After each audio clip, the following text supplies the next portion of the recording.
रात के 2 बज रहे थे। चांद की रोशनी बहुत ही हल्की और धुंधली सी थी।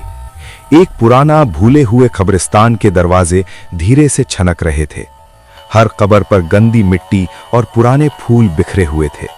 हवा में अजीब सी खुशबू थी, कुछ मिलता जुलता पुरानी मिट्टी और सड़ी हुई लकड़ी का। किसी ने कहा, यहां कभी भी कोई अकेला मत आएगा, कुछ चीजें सिर्फ रात को जिंदा होती हैं।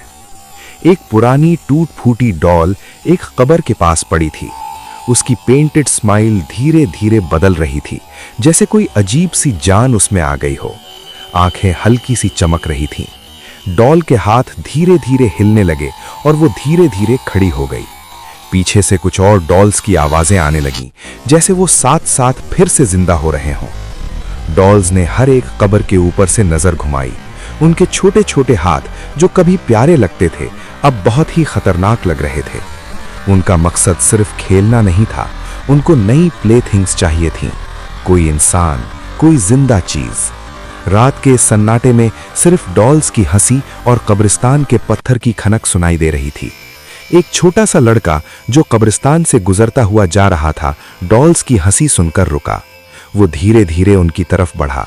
एकदम से एक डॉल उसके सामने खड़ी हो गई, पेंटेड लिप्स से कुछ आवाज निकलती हुई, खेलो हमारे साथ। लड़का डरा हुआ पीछे हट गया, लेकिन डॉल्स की ताकत ज्यादा थी। उन्होंने उसके जूते और शर्ट को पकड़ लिया। लड़का चिल्लाया, पर कोई नहीं था सुनने वाला। एक एक करके पूरी डॉल्स की आर्मी जाग गई। एक डॉल ने अपनी आंख से लाल चमक निकाली, दूसरे के हाथ फड़क रहे थे जैसे वो छोटे मॉन्स्टर्स बन रहे हों। सब डॉल्स एक लाइन में खड़े हो गए और लड़के की तरफ बढ़ रहे थे। रात की हवा में उनकी हंसी और उनके छोटे छोटे चेहरे, जो पहले इनोसेंट लगते थे, अब सडिस्टिक और खतरनाक लग रहे थे। लड़का हर तरफ भागता रहा, लेकिन कब्रिस्तान से बाहर निकलने का रास्ता ढूंढ नहीं पा रहा था। हर कब्र के पीछे एक डॉल छुपी होती, रेडी टू ग्रैब हिम।